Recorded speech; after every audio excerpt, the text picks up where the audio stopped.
இன்றைக்கி சமைக்க போகிறது புதினா துவையல். அதை எப்படி செய்யலாம் வாங்க வீடியோக்குள்ளே போகலாம். விவர்ஸ், இன்றைக்கி நான் புதினா துவையல் செய்ய போகிறேன். அதுக்கு தேவையான பொருட்களை பார்க்கலாம். புதினா ஒரு கட்டு எடுத்துருக்கேன். அதை கழுவி சுத்தம் பண்ணி வச்சுருக்கேன்.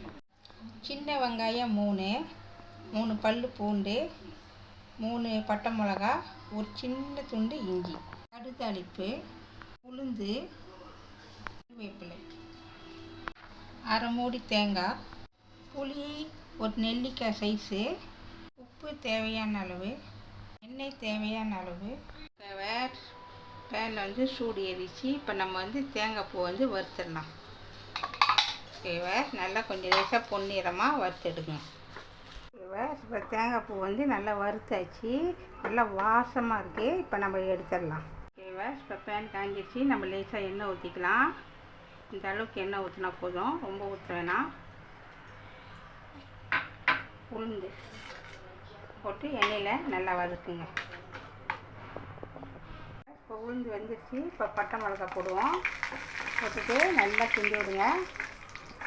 ஓகே, அடுத்து வெங்காயமும் பூண்டையும் போட்டுட்டு நல்லா வேக விடுங்க. நல்லா வதக்குங்க. இதுவை எல்லாமே வதங்கிடுச்சு. வெங்காயம், பட்டை மிளகா, இஞ்சி, பூண்டு எல்லாம் வதங்கிடுச்சு. இப்போ நம்ம புதினாவை இதில் சேர்த்துக்கலாம்.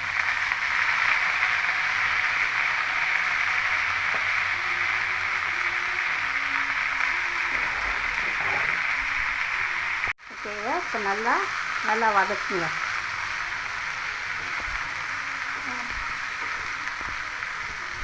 இப்போ பாருங்கள், புதினாவோட இலையில நல்லா சுருங்கிடுச்சு. இப்போ நம்ம உப்பு சேர்த்துக்கலாம். தேவையான அளவு உப்பு நீங்கள் பார்த்து போட்டுக்கங்க. போட்டுட்டு நல்லா கிண்டி விடுங்க, மிக்ஸ் பண்ணி விடுங்க. ஏன்னா உப்பு போட்டிருக்கோம்ல, நல்லா மிக்ஸ் பண்ணி விடுங்க. ஓகேவா?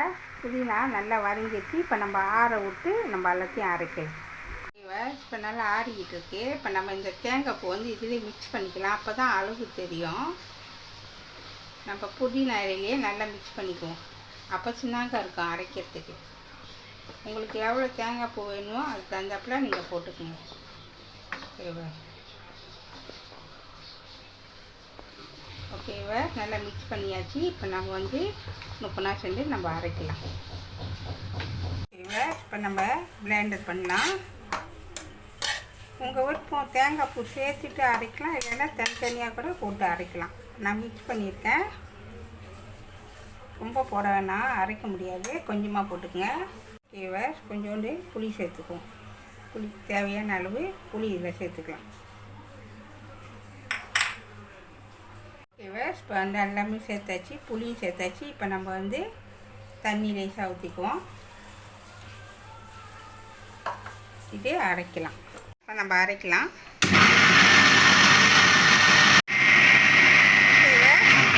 இப்போ அரைச்சாச்சு, எடுத்து பார்க்கலாம். ஓகேவா? பாருங்கள், நான் அரைச்சிட்டேன். இப்படி தான் இருக்கும். அதை எடுத்து போட்டுறேன். இப்படி தான் இருக்கும். ஓகேவா? இப்போ எண்ணெய் இந்த பேன் நல்லா காஞ்சிச்சு. இப்போ லேசாக இப்போ நம்ம என்ன சொல்லுவோம், புதினா துவையில் நம்ம கடுதாளிப்பு, கருப்பில் போட்டு தாளிக்க போகிறோம். இப்போ கொஞ்சமாக எண்ணெய் ஊற்றிருக்கோம், ரொம்ப ஊற்ற வேணாம். நம்ம கடுதாளிப்பு போட்டு நல்லா கடுதாளிப்பு நல்லா வெடிக்கிட்டோம். கொஞ்ச நேரம் வெடிக்கிட்டோம். ஓகேவா? இப்போ கடுதாளிப்பு நல்லா வெடிச்சிச்சு. இப்போ நம்ம கருப்பில் சேர்த்துப்போம். சேர்த்துட்டு நல்லா கிண்டி விடுங்க.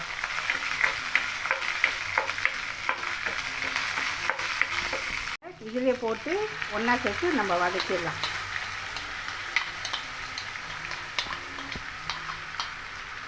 இது நல்லா மிக்ஸ் பண்ணி விடுங்க. ரொம்ப நேரம் வதக்கணும்னு அவசியம் இல்லை. இந்த கடுதாளிப்பும் கருப்புலையும் சேர்த்து எல்லாம் ஒன்றா சேர்த்து நம்ம மிக்ஸ் பண்ணிவிட்டு நம்ம எடுத்துடலாம். ஓகேவா? சரி ஆயிடுச்சு. இப்போ நம்ம எடுத்துடலாம். ஓகேவா? இப்போ புதினா துவையல் ரெடி ஆயிடுச்சு. இது உடம்புக்கு ரொம்ப நல்லது. பசியை ரொம்ப தூண்டும். இது சாப்பிட்டிங்கன்னா பசி நல்லா தூண்டும். ரெண்டாவது நல்லா சாப்பிட்லாம். இது கண்டிப்பாக வீட்டில் செஞ்சு பார்த்து சாப்பிடுங்க. உங்களுக்கு பிடிச்சிச்சுன்னா கண்டிப்பாக எனக்கு காமெண்ட் பண்ணுங்கள். சுவையான புதினா துவையல் ரெடி ஆயிடுச்சு. இதை கண்டிப்பாக வீட்டில் செஞ்சு பாருங்கள். இந்த வீடியோ பிடிச்சிச்சின்னா மறக்காமல் லைக் பண்ணுங்கள், ஷேர் பண்ணுங்கள், சப்ஸ்கிரைப் பண்ணுங்கள். பக்கத்தில் உள்ள பெல்லை கிளிக் பண்ணுங்கள். அடுத்த வீடியோ சந்திப்போம். நன்றி, வணக்கம்.